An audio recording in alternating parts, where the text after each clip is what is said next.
Hello, welcome to episode 173 of the Craft House Magic podcast. My name's Ellie and I'm coming to you from Norwich in Norfolk in the UK, and today is the 15th of July. So welcome everybody.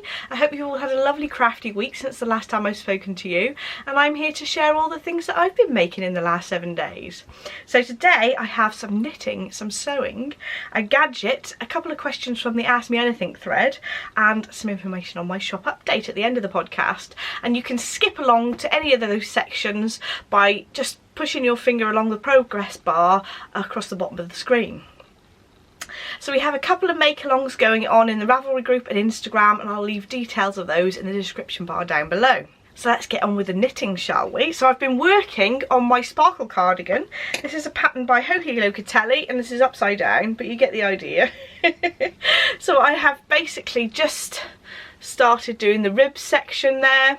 I'm doing a 1x1 twisted rib because I thought that just looks really nice and neat, and I'm going to do, it says in the pattern to do a couple of inches, but I'm just going to keep going and see what it looks like. I might stop before 2 inches, but I really like how that lace is working, and I've done since the progress keeper since the last podcast. So once I've done that rib, it'll be time to get onto those sleeves, and then I've got to do the neckband, but I'm sure that those sleeves are whiz by. With the 1x1 twisted rib on the bottom, because I'm working backwards and forwards and not in the round, the twisted rib that I'm doing is knit through the back loop and purl on the right side, and then on the wrong side I'm doing just normal knit and then purl through the back loop, which is a little bit fiddly, but well worth it because it looks nice and even across there. I love how the twisted rib looks so neat. So that's progressing. I will leave a link to the yarn I use, which is the Pretty in Pink colourway on my merino nylon base that I've hand dyed from my shop, and the pattern is the Sparkle Cardigan by Locatelli.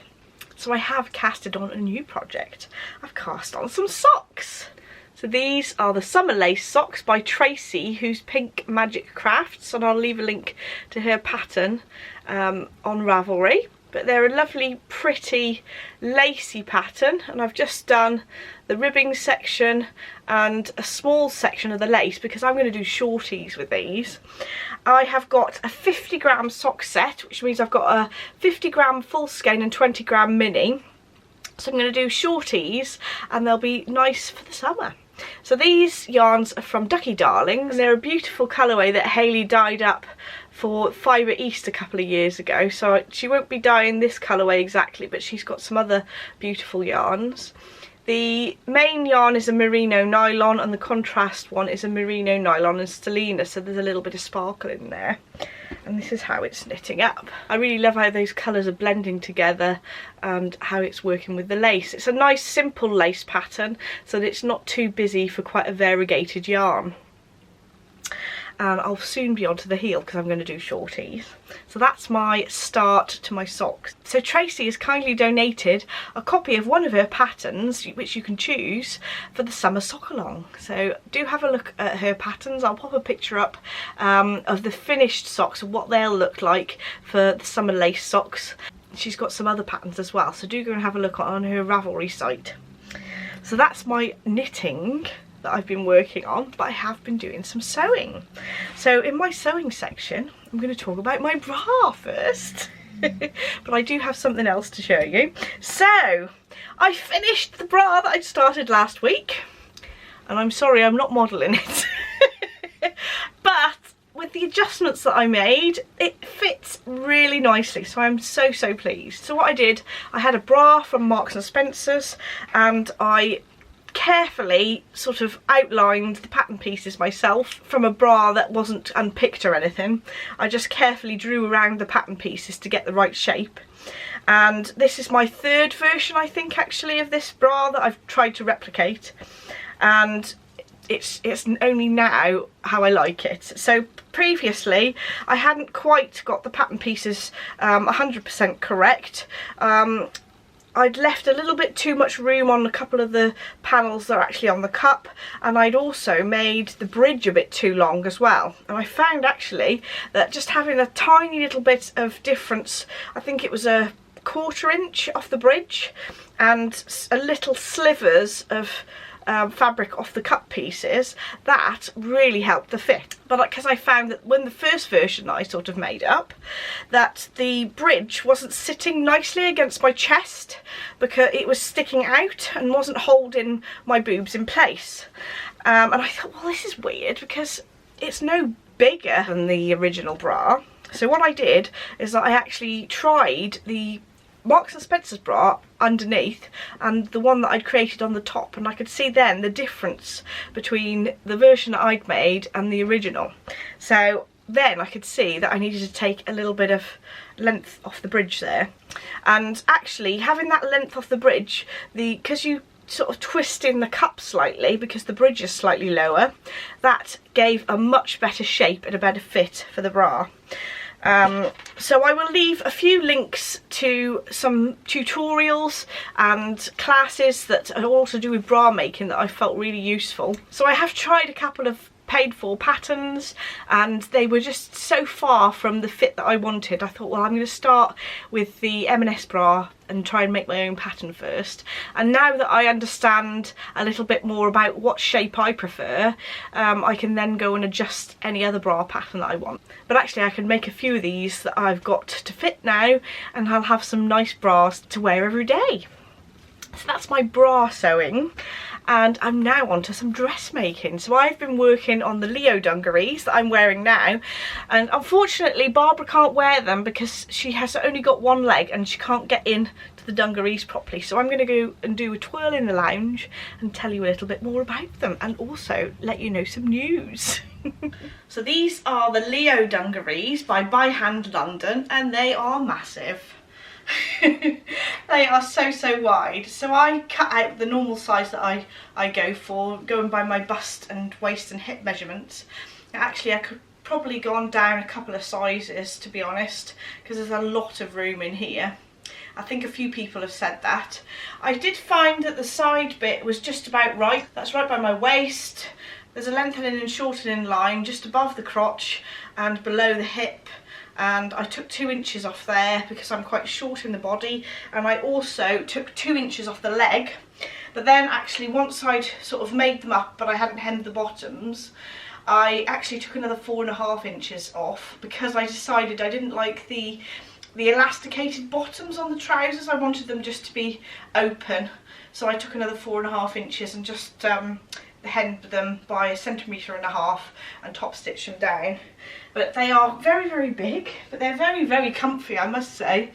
I haven't worn them an awful lot yet because I wanted to save them for the podcast, but I think that they're going to be something that I can wear quite a lot lounging around the house. But I like the look of the bib at the top here and these little bows.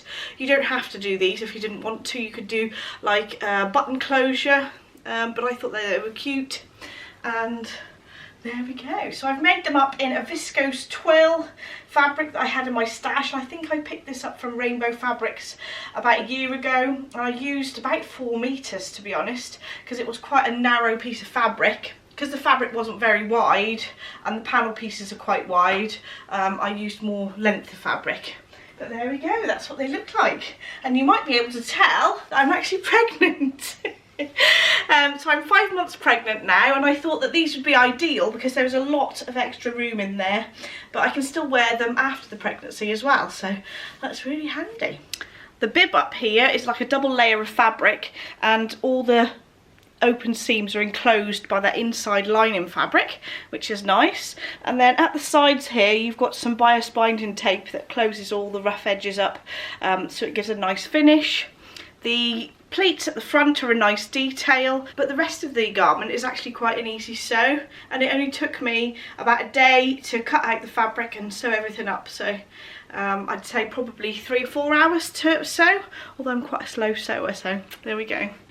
So now it's time to chat about my gadget of the week. So I wanted to show you these pattern markers. There's 2 different sizes that you can get, and I think that these are really useful. So they're a nice alternative to the folders I showed you last week as a sort of pattern marker that were ideal for marking lace and also colourwork patterns. These are a little bit more portable. With the folder one, you can obviously put it on a side table when you're sat by the sofa, which is nice, which is a nice feature. But these are good because you can pop them in your bag, and if you're traveling around, they're easy to carry around. So they're nice and light, and the basic principle is there's a magnet on the back of the paper, and that folds round to the front, and then that keeps nice and steady a line that you're on to mark it nicely. So there's two different sizes in the packet. There's the smaller one, which is the width of an A4, and then the larger one, which is the length of an A4 sheet, which is the same principle. I find that the magnets aren't good enough to go through several pieces of paper, but it's only the one sheet you're trying to mark anyway, so it's ideal. But there we go. So if you've got a chart that's the length of your A4 piece of paper, then that's ideal as well. So it's good that there's two different sizes to allow for that. So these are made by Clover, and these are one of the items that I've started to stock in my online shop. So I'll leave a link to that item in the description bar down below. So next I have a couple of questions from the Ask Me Anything thread on Ravelry. So first of all, Margaret was asking me which craft lights do I tend to use, because I do some embroidery and sewing and knitting as well.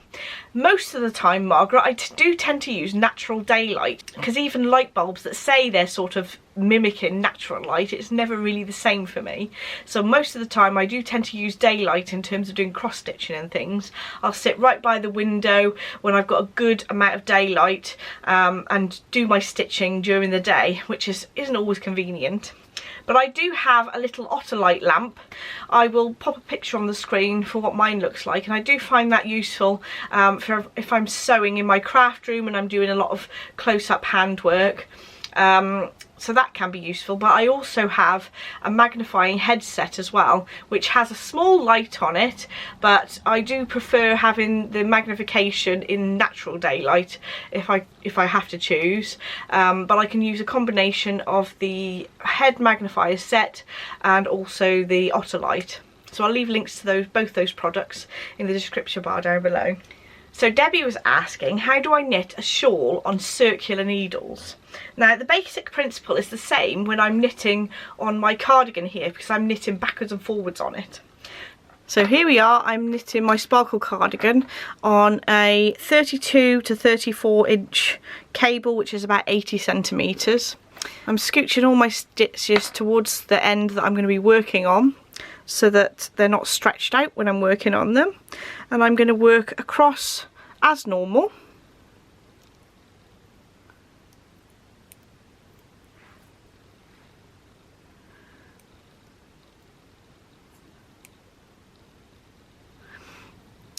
So when you get to the point where your stitches are stretched out, you can shove them along a little bit, so keeping your stitches all nice and scooched together. And keep working right the way across here until you've knitted all the stitches, and then all the stitches will be on this needle, and then you're basically going to turn your work and do exactly the same thing like I've knitted here. So you're just going backwards and forwards on the same piece, and it's nice to be able to manage your stitches on the cable rather than having to take the weight on long needles. So that's why I like using a circular needle for knitting shawls and cardigans, etc., even though I'm working flat. So the next section is the shop update. So I have restocked my alpaca tape measures that are from Higher Higher. They'd been out of stock of the Higher Higher warehouse for a while, but they are now back in stock in my shop. And I also wanted to mention that the yarn clubs for August will be available a week on Friday. That's the 23rd of July, and those will be available on my website from the 23rd of July until the 8th of August. So you've got a little bit of time there to pick some up. And they're on pre-order, and they'll be shipped about the 20th of August. So that's it for today. Thank you so much for watching. Don't forget to like and subscribe if you'd like to see more, and I shall see you in the next podcast. Bye!